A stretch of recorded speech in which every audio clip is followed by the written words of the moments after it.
Oke, selamat siang. Perkenalkan, nama saya Christian Gianluigi Samora dari jurusan Teknik Pertanian, Fakultas Pertanian, Universitas Lampung.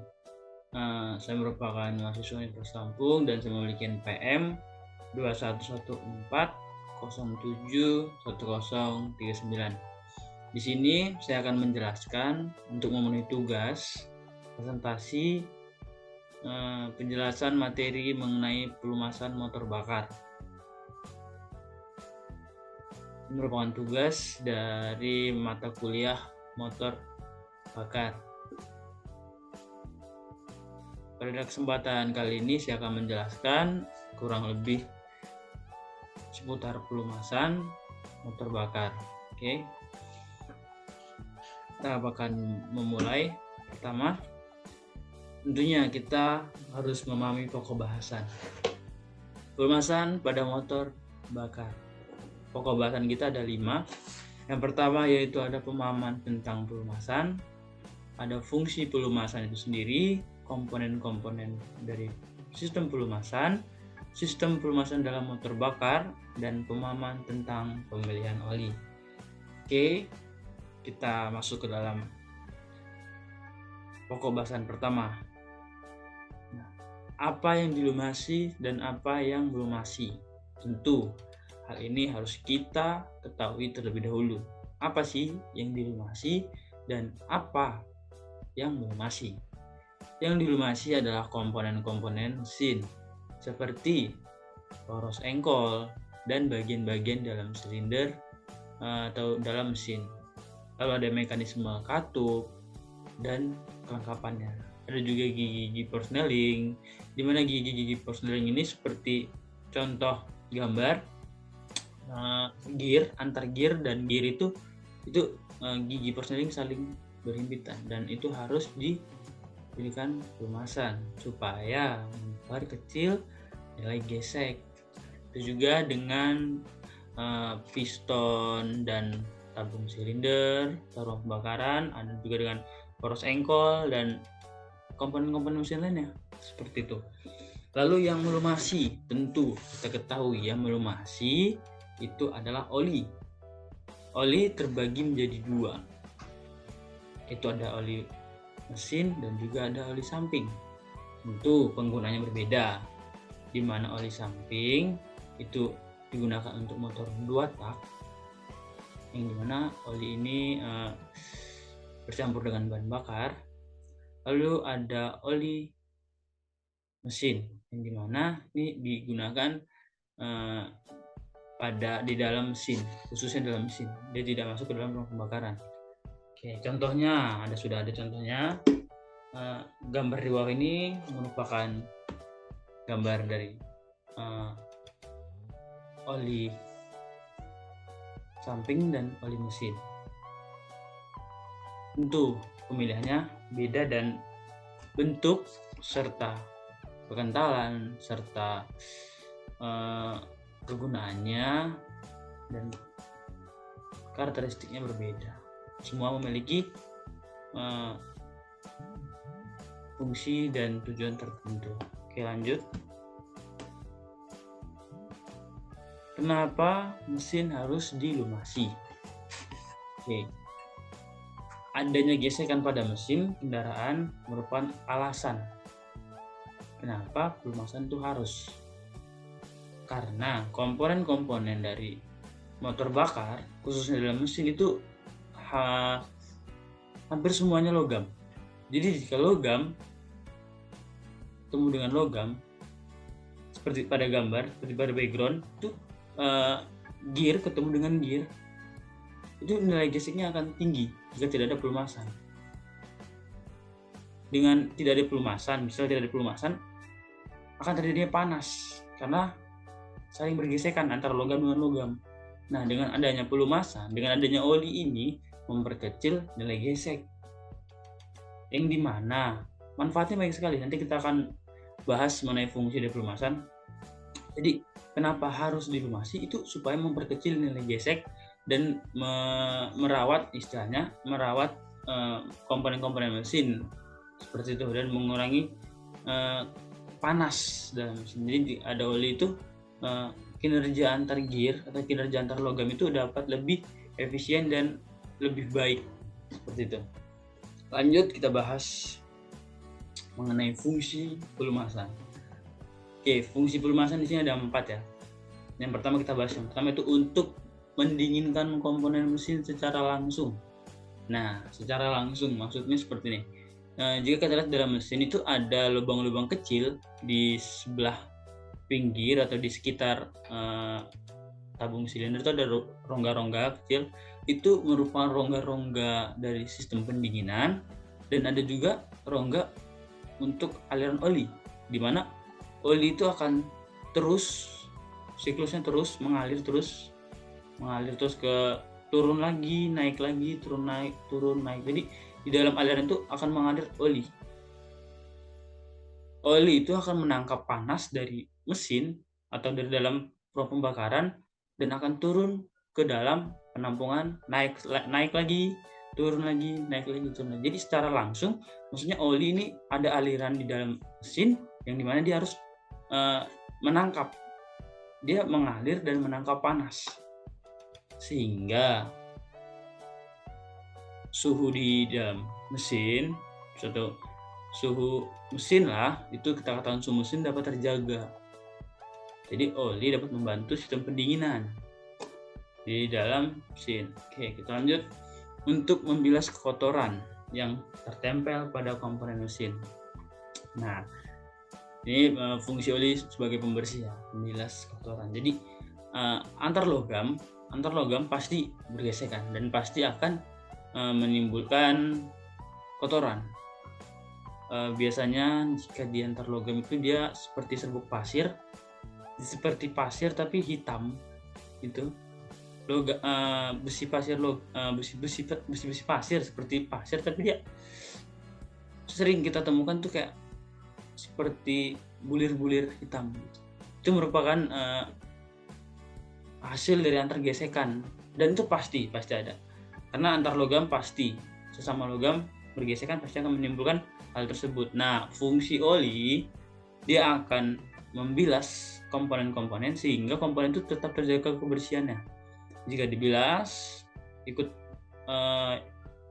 kotoran tersebut ikut dengan oli, mengalir terus sampai ke tempat penampungan, disaring lagi dengan filter, kotorannya akan disaring dan akan terkumpul seperti itu. Jadi oli membilas, membawa kotoran yang ada di dalam komponen, dibawa lagi ke dalam penampungan, disaring oleh filter, begitu terus siklusnya. Lalu untuk melumasi komponen-komponen mesin yang bergesekan. Nah, ini sudah pasti fungsi pelumasan. Dia melumasi komponen-komponen yang ada di dalam mesin supaya kinerja antar komponen-komponen mesin yang sama logam dapat terjadi dengan baik. Lalu untuk mencegah terjadinya kehausan atau karat pada setiap komponen mesin, tentunya ini pasti karena di dalam oli memiliki zat kimia ataupun unsur-unsur di dalamnya itu terkandung seperti zat anti karat, yang dimana jika dilumasi dengan oli secara rutin dengan oli yang baik, itu kondisi dari logam akan lebih baik karena dapat bahan-bahan kimia dalam oli tersebut untuk mencegah korosi ataupun karat ataupun kehausan. Karena jika antar logam komponen mesin di dalam mesin ada satu komponen yang berkarat ataupun haus, dia akan berefek kepada hampir seluruh mesin. Jadi oli pelumasan ini sangat penting pastinya. Ini adalah merupakan fungsi-fungsi pelumasan. Kita lanjut, komponen-komponen sistem pelumasan. Yang pertama ada oil pump. Lihat pada gambar, oil pump itu nomor 1. Oil pump itu sebagai penampung oli mesin. Itu oil pump. Lalu ada oil strainer. Nah, ini sebagai saringan yang berfungsi untuk memisahkan partikel yang ada di dalam mesin. Seperti tadi yang membilas, lalu turun ke dalam oil pump lagi, disaring oleh oil stainer.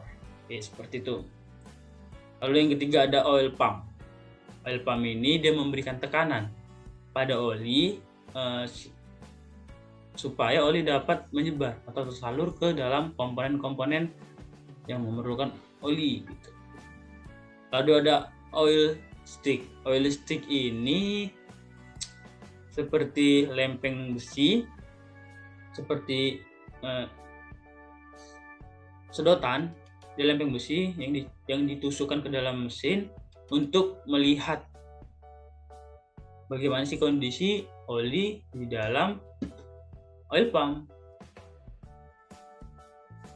memantau bagaimana keadaan oli, apakah dia dalam kondisi lebih atau kurang ataukah pas gitu. Jadi dalam logam pipi itu nanti kita lihat logam pipi itu ada seperti kode-kodenya, nanti kita bakal lihat gambarnya. Lalu ada kelima ada oil pressure switch, merupakan sensor pengontrol oil. Jadi merupakan sensor, berarti sensor oli ini dia terkontrol oleh perangkat komponen tersebut dan disalurkan, misalnya menginformasikan kepada perangkat. Misalnya dalam berkendara, lalu ada tanda di speedometer gitu, itu merupakan tugas dari oil pressure switch ini. Dia menginformasikan oli harus diganti seperti itu. Oli dalam keadaan tidak baik, itu sangat penting ini. Lalu ada oil filter. Nah, dari namanya oil filter, berfungsi untuk menyaring. Nah, ini ya, oil filter itu menyaring. Jadi oil stainer ini dia benar menyaring, tapi di dalamnya itu ada seperti magnet. Jadi dia mengumpulkan partikel-partikel atau kotor-kotoran yang ada dalam mesin itu, bekas logam tadi itu dikumpulkan. Dia ada sejenis seperti magnet. Jadi kan itu hasil dari gesekan logam, otomatis dia logam. Dia akan berkumpul dalam magnet tersebut. Dia menangkap. Jadi oli stainer ini menangkap kotoran, dan penyaringnya itu oil filter, disaring oleh oil filter. Nah, di oli mengalir ke oil filter terlebih dahulu, turun ke oil pump lagi, penampungan. Dalam penampungan ini dikumpulkan lagi kotorannya, sehingga oli yang tersebar kemudian sudah turun masuk ke dalam bak penampungan atau oil pump.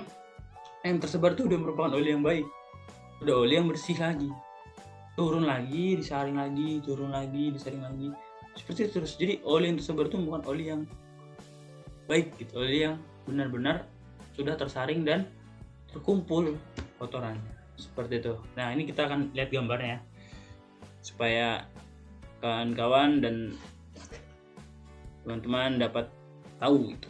Ini ada oil pump. Oil pump itu seperti ini bentuknya, seperti bak atau penampungan oli lah, seperti itu. Jadi seperti ini, biasanya dari besi ataupun ada beberapa yang dibuat dari aluminium ataupun plastik ya. Ini oil strainer. Nah, ini di dalam komponen ini ada magnetnya, di mana ini akan menangkap kotoran-kotoran. Oil pump itu yang memompa. Dia akan memompa dan membagi. Nah, seperti ini bentuk komponennya. Nah, ini oil stick. Seperti tadi itu ada kodenya, ada min, ada max. Jadi kita bakal mengerti, kan oli itu memiliki warna tersendiri gitu. Jadi kita tusuk, kita angkat kembali, akan meninggalkan bekas. Nah, bekas itu yang kita baca, dia berada di max atau di min. Jika dia di min, berarti kita harus menambahkan. Jika dia di max, berarti kondisi oli harus dihilangkan. Jadi posisikan oli itu pas takarannya, supaya dalam berkendara kita dapat lancar, tidak lebih dan tidak kurang, seperti itu. Nah, ini ada oil pressure switch ini. Ini contoh gambarnya. Ini ada oil filter. Ini yang sering diganti itu biasanya terkendala dalam, contohnya nih mesin mobil ya, biasanya terkendala di oli filter, biasanya berkendala di pemompa seperti itu. Mungkin kendala-kendala kalau di bak oil pump jarang sepertinya. Saya itu sih yang rutin harus diganti karena filter ini menyaring. Jadi harus dia terkumpul kotoran, jadi harus diganti, dibersihkan, dicek, dibersihkan seperti itu. Oke, lanjut. Pelumasan pada motor bakar 4 tak. Nah, pada sepeda motor 4 tak, sistem pelumasan itu satu macam, yaitu dari bak engkol. Jika kita lihat dari motor bebek, itu ada seperti tutup oli itu terletak di bawah dekat engkolan. Kita bayangkan engkolan itu, di dekat engkolan itu ada seperti tonjolan, itu merupakan tutup oli, itu akan diputar. Nah, contoh seperti ini, seperti gambar, akan diputar dan dimasukkan oli ke situ. Nah, sistemnya patang itu biasanya menggunakan percikan. Jadi di dalam komponen batang piston itu ada sendok, seperti sendok lah bentuk, kita bilang sendok,